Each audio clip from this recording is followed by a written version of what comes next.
Hier samedi 26 octobre se sont tenues des élections législatives en Géorgie, des élections cruciales que beaucoup considéraient comme les élections les plus cruciales depuis l'indépendance du pays. Au terme de ces élections, eh bien, le parti au pouvoir, le Rêve géorgien, a proclamé sa victoire. Il est crédité d'environ 54% des voix. Et les oppositions coalisées, eh bien, elles n'ont réuni que 37% et elles dénoncent des fraudes en masse, aussi des actes de violence, et elles ont déjà annoncé qu'elles ne vont pas reconnaître les résultats de ces élections. Pour en parler, eh bien, j'ai le plaisir aujourd'hui d'inviter mon ami Régis Janté, correspondant de longue date en Géorgie. Régis, bienvenue. Merci beaucoup, bonjour, bonsoir. Régis, première question, tout simplement. Qu'est-ce que toi tu penses de la tenue de ces élections et est-ce que ces appels à ne pas reconnaître les résultats, eh bien, est-ce que ça te semble justifié de la part de l'opposition? Sur l'élection, pour moi, c'est pas complètement une surprise. Je pensais que le rêve géorgien, qui a sans doute beaucoup perdu dans l'opinion, notamment à cause de la loi sur les agents de l'étranger qu'il a adoptée en force au mois de mai, et puis une politique qu'on voit bien de rupture avec l'Occident, qui a d'ailleurs poussé l'Europe, par exemple, à geler ses programmes avec l'Europe, a dû le faire baisser parmi la population. En revanche, il fait un usage de plus en plus abusif et grossier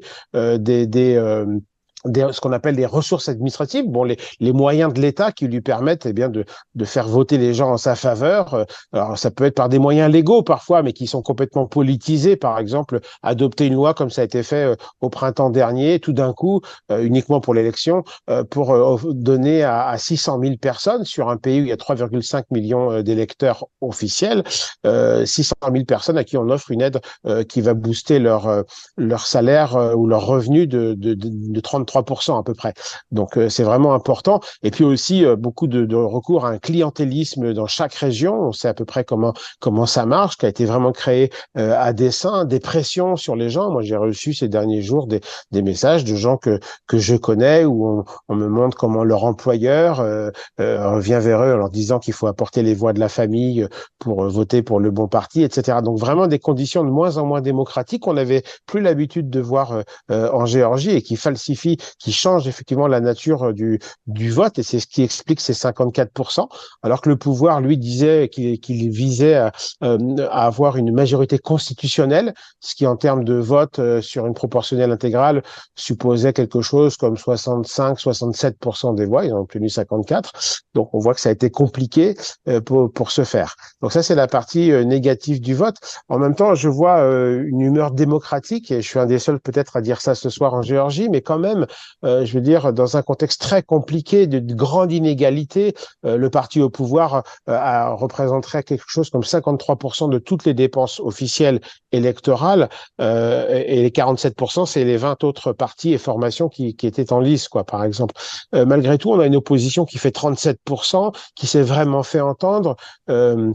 Et qui sera représenté vraiment contre la volonté du pouvoir, manifestement, dans ce Parlement. Donc ça montre que le combat est rude, mais en même temps, eh bien, qu'il y a cette humeur démocratique et cette envie d'Europe qui reste très forte dans la société géorgienne. Mais maintenant que le Rêve géorgien, donc le parti de l'oligarque Bidzina Ivanishvili, a remporté ces élections, est-ce que tu penses que cette humeur démocratique va perdurer? Parce que ce que le Rêve géorgien, notamment le Premier ministre et les représentants du parti au Parlement avaient annoncé, c'est quand même un programme de dérive autoritaire, notamment l'interdiction de l'opposition et d'autres mesures. Absolument. Absolument, absolument. Justement, ben c'est là que je pense que le combat va certainement continuer, même si aujourd'hui l'ambiance à Tbilissi, aujourd'hui dimanche, donc vraiment au lendemain du scrutin, c'est de dire que c'est une défaite, on nous confisque notre avenir européen, d'autant que les partis d'opposition n'ont pas encore annoncé exactement ce qu'ils allaient faire. Deux d'entre eux, enfin des partis ou coalitions, il y en a quatre qui entrent au Parlement, les quatre plus puissantes, il y en a deux qui ont dit qu'ils ne reconnaîtraient pas l'élection, qu'ils ne siégeraient pas, et deux autres, on ne sait pas bien ce qu'ils vont faire. On verra. En revanche, ils sont certainement en train de discuter, enfin certainement on le sait, pour la marche à suivre et aller dans la rue pour défendre leur vote, défendre l'avenir européen. C'est comme ça qu'ils formulent leur désir leur envie de revendiquer, de pas en rester là. Donc, je suis pas certain que le pouvoir soit en mesure, de même qu'il n'a pas été en mesure de se tailler une majorité constitutionnelle parce que les gens ont voté. C'était un scrutin assez exceptionnel. On a vu plein de gens, par exemple, dès hier matin, au moment de l'ouverture des bureaux de vote, postaient sur leurs réseaux sociaux, Facebook, qui est très utilisé en Géorgie, leurs cadres d'observateurs qu'ils avaient obtenus dans le cadre par des ONG qui étaient enregistrés, accrédités auprès de la commission électorale pour pouvoir aller observer. Ils postaient tous leur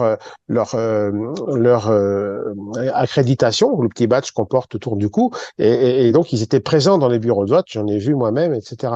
Donc vraiment une ambiance comme ça de défense. Bon, bah, c'est le combat politique et c'est comme ça, même face à une grande adversité, que aussi une démocratie, des institutions se forgent. Donc je suis moins pessimiste que la Géorgie d'aujourd'hui. J'ai peut-être tort, comme souvent, mais je pense qu'il y a quand même plein de gens qui seront prêts à se battre et que si demain soir, par exemple, lundi, il y a un appel à manifester, je pense qu'il y aura beaucoup de monde dans les rues. D'autant que cette élection était un peu perçue comme celle de la dernière chance.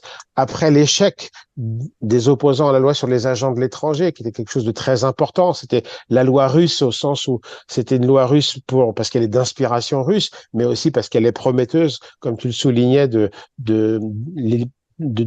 comment dire, d'une de dérive tuer la autoritaire. liberté, d'une Mhm. dérive autoritaire, d'être liberticide, effectivement. Donc, beaucoup disaient, bon, on a échoué, finalement, elle est passée, cette loi, mais les élections parlementaires, c'est différent, on se laissera pas faire, etc. Et on a un peu senti de ça hier dans la fête que les gens sont allés voter, dans une mobilisation de la diaspora, bon, qui doit peser que 3 ou 4%, je pense, dans l'ensemble des votes, mais quand même exceptionnel. À Paris, par exemple, d'habitude, il y avait 300 ou 400 personnes qui votaient par élection, et là, hier, c'était 1400. Donc, bon, c'est un peu particulier, évidemment, c'est un électorat particulier, mais ça montre quand même ce qui se passe dans le pays, dans la tête des 3,7 millions de Géorgiens, enfin, plutôt 4,5 millions avec ceux qui sont à l'étranger. Mhm. Et sur les réseaux sociaux et à travers aussi quelques déclarations, on entend parler d'un Maïdan géorgien. Est-ce que tu vois ça comme une possibilité? Est-ce que tu vois ça comme une hypothèse sur les jours, sur les semaines qui viennent?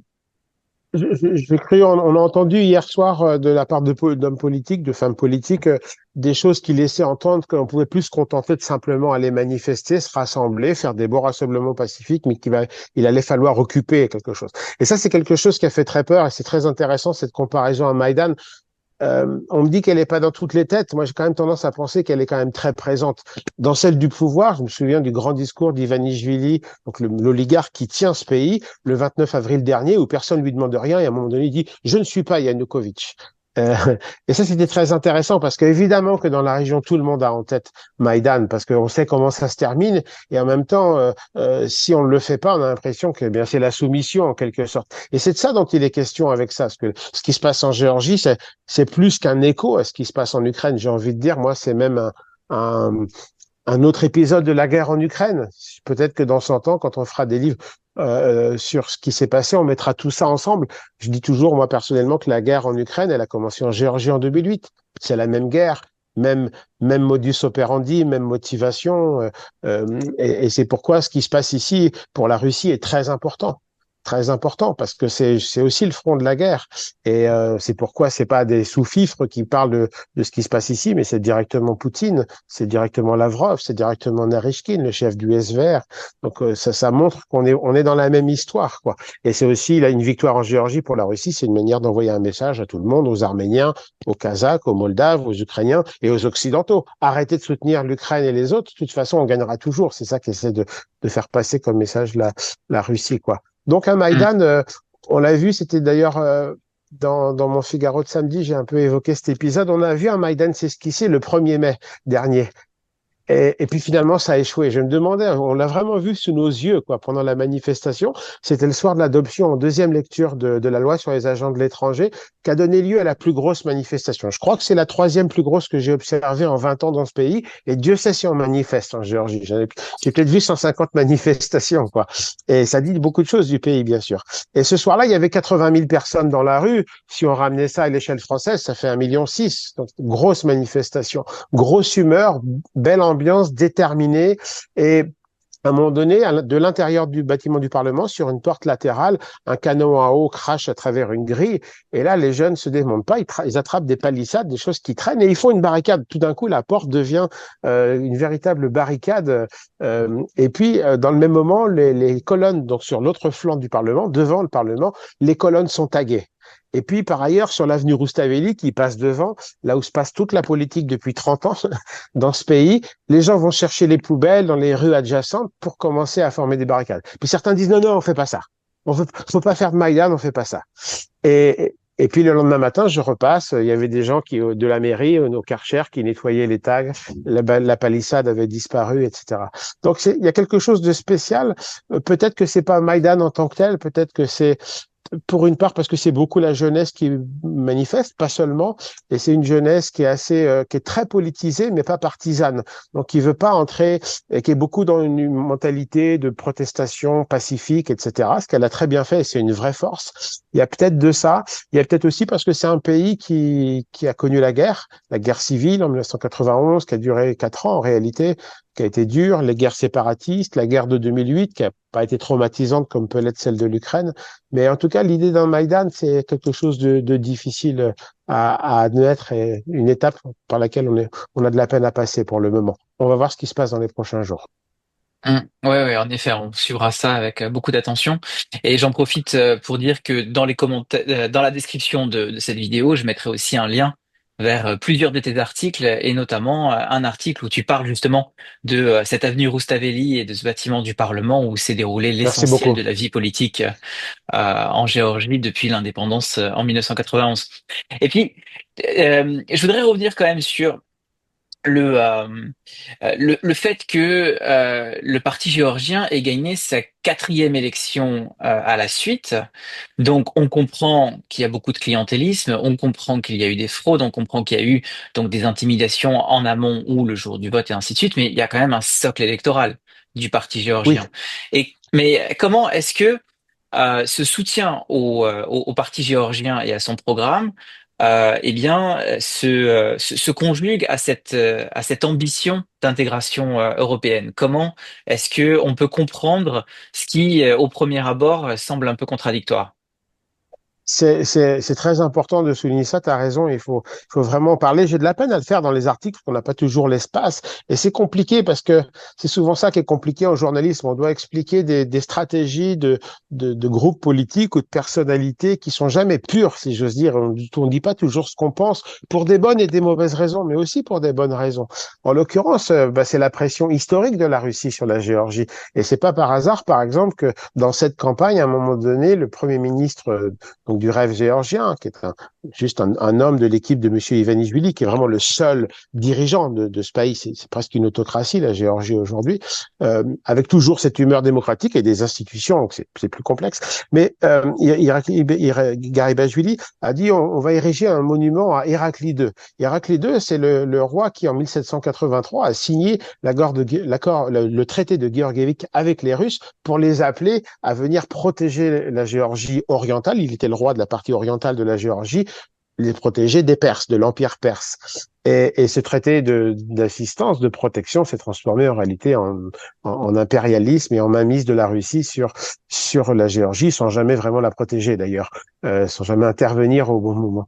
Euh, et donc il y a quand même une vraie quelque chose qui résonne dans l'histoire de la Géorgie, c'est que qu'est-ce qu'on fait avec une puissance qui est avec cette humeur impériale qu'elle a, agressive, et est-ce qu'on a les moyens de résister? Est-ce que pour la Géorgie, la solution, c'est pas de courber les chines, d'essayer de prendre ce qu'il y a de bon dans cette relation, certes inégale, mais et au fond, donc autrement dit, en quelque sorte, négocier ou perdre sa liberté pour gagner la paix.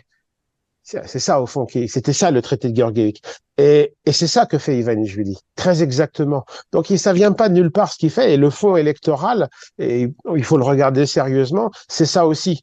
Il dit aux Géorgiens, vous voulez la paix ou la liberté? Alors, il ne le dit jamais dans ces termes-là parce que tout le monde veut la liberté. Personne ne va reconnaître qu'il ne veut pas la liberté, qu'il accepte la soumission du joug russe. Mais au fond, c'est ça le choix. Et donc lui, pour faire passer les choses, il le fait en faisant une communication sur la paix. Je suis l'homme de la paix. Vous avez eu la guerre avec Saakashvili en 2008 pour ces vraies raisons-là. faut pas les négliger, c'est une vraie raison-là. Vous voulez pas avoir la paix, la guerre, vous voyez ce qui se passe en Ukraine, c'est ce qui nous est promis. Aujourd'hui, la Russie n'a pas les moyens d'intervenir en Géorgie, mais c'est quand même de ça dont il est question. Et donc, euh, et donc, c'est pourquoi il a énormément communiqué sur la paix. Par exemple, les affiches de campagne que peut-être vous avez vues, et c'est très facile à trouver aujourd'hui, cette campagne montrait des grandes affiches en ville, sachant que voilà, le parti au pouvoir a le contrôle quasiment de tous les espaces publicitaires. Et là, il y avait des grandes affiches séparées en deux. À gauche, une image d'Ukraine, d'une église, d'une piscine, de municipale, des choses comme ça, complètement détruite, photo en noir et blanc. À droite, la photo d'un même type d'édifice, une piscine municipale en couleur, superbe, tout juste construite, etc. Et donc, en disant, vous voulez la guerre ou vous voulez pas la guerre? Ce qui n'était quand même pas le meilleur moyen de faire un débat un vrai débat apaisé sur l'avenir de la Géorgie. Et c'était ça. Et pourquoi c'est difficile à comprendre aussi? Parce que les gens qui vont mettre en œuvre une politique comme ça, comme le fait Ivanishvili, qui est le seul vrai décideur de ce pays véritablement, il n'y a personne d'autre qui ait une existence politique hors de lui dans son parti. Euh, Bon, il y a aussi un intérêt, c'est pas juste qu'il est prudent. En fait, il a aussi un intérêt, et donc c'est une forme de collaboration. C'est de la collaboration avec l'ancienne puissance coloniale, parce qu'il y a un propre intérêt. C'est un oligarque. Il a fait toute sa fortune en Russie. Ça m'avait frappé lorsque j'avais fait une grande interview avec lui en 2013. Il arrivait au pouvoir, il était premier ministre à l'époque. Tout son discours consistait à dire: je suis un homme de parole, je respecte ma parole. Et il me parlait de sa relation russe, en réalité, en creux. Donc, pour dire qu'il pouvait pas les trahir, etc. Et effectivement, moi qui travaille beaucoup dans mon travail par ailleurs sur les élites, tu le sais, on a souvent parlé des oligarques, et c'est une passion qu'on partage, Bien sûr. l'oligarchie et donc les cercles de pouvoir les plus puissants, et c'est très important de les suivre pour nous, c'est pas un hobby, je veux dire, c'est là que se fait une grosse partie de la politique. Eh bien, il y en a aucun qui soit indépendant du Kremlin.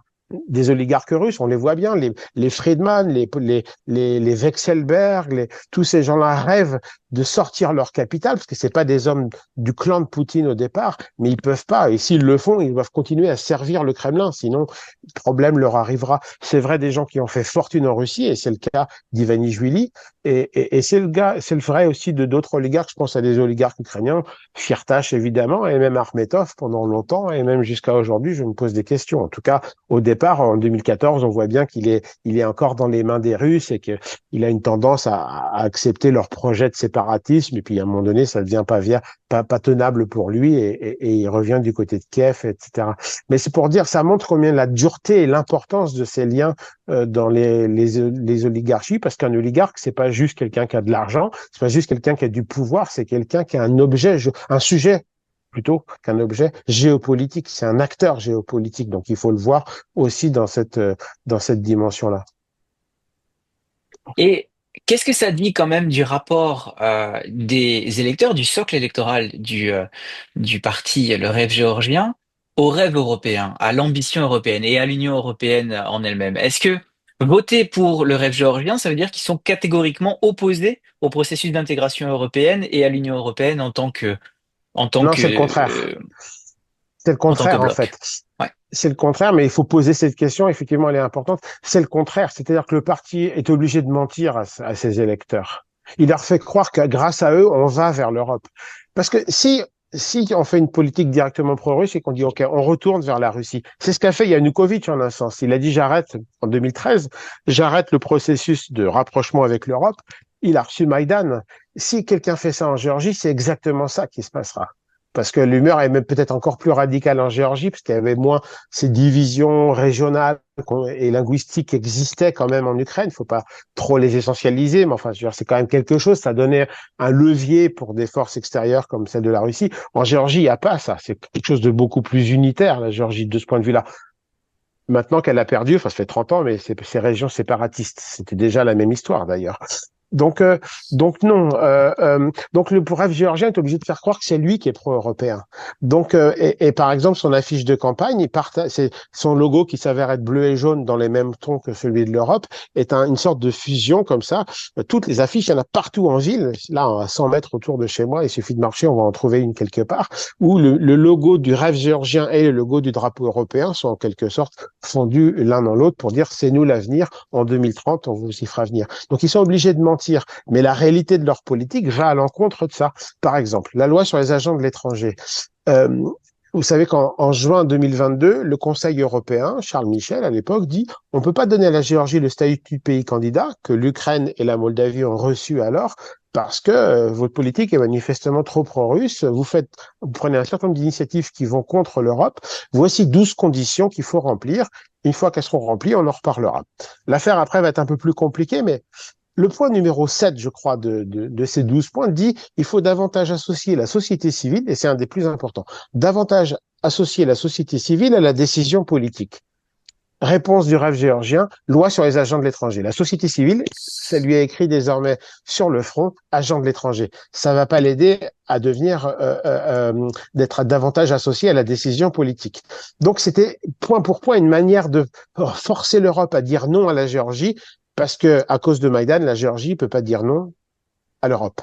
Donc c'est ça toute la politique du rêve géorgien. Alors pour faire croire qu'ils sont des vrais Européens, ils ont trouvé un allié qui s'appelle Orban et une tactique qui consiste à dire nous on est pour l'Europe mais pas celle-là. On est pour l'Europe chrétienne, l'Europe des valeurs traditionnelles, d'où aussi un usage très important du thème LGBT, qui est un pur objet géopolitique aussi depuis 2012, insufflé par le Kremlin. Et donc le rêve géorgien reprend cela pleinement avec une adoption de plusieurs lois au mois de septembre sur ce thème contre la propagande LGBT, sous-entendu les Occidentaux veulent détruire notre culture traditionnelle. Donc ils essaient de courtiser une partie des Géorgiens qui se disent pro-européens, parce que 80% des Géorgiens disent nous, on veut devenir membre de l'Europe. En réalité, ils veulent accéder à la richesse, souvent bien sûr, de l'Europe, pas forcément à ses valeurs. Mais en tout cas, c'est une manière ouais, de dire on est quand même européen, mais pas de cette Europe-là. Bref, on n'entrera pas dans l'Europe. Soyez tranquille, Monsieur Poutine. Hmm. Oui, et puis de trouver les arguments pour qu'en fait ce soit Bruxelles qui, à un moment donné, repousse un peu la Géorgie de côté, la mette sur le banc de touche, et comme ça le rêve Absolument. géorgien a une opportunité pour dire, regardez, en fait nous on veut y aller, mais c'est eux qui ne veulent pas de nous. Ouais, c'est exactement Absolument. ça. Ouais. Et- C'est le cœur de la stratégie politique vis-à-vis de l'Europe et de la population du rêve géorgien. Eh bien, ça nous promet un beau programme pour les semaines et les mois à venir. En tout cas, merci beaucoup, Régis. C'était Merci à toi. particulièrement éclairant. Et évidemment, on suivra le reste de cette situation avec grande attention. Merci à tous d'avoir regardé cette vidéo jusqu'au bout. Je file et je vous retrouve demain.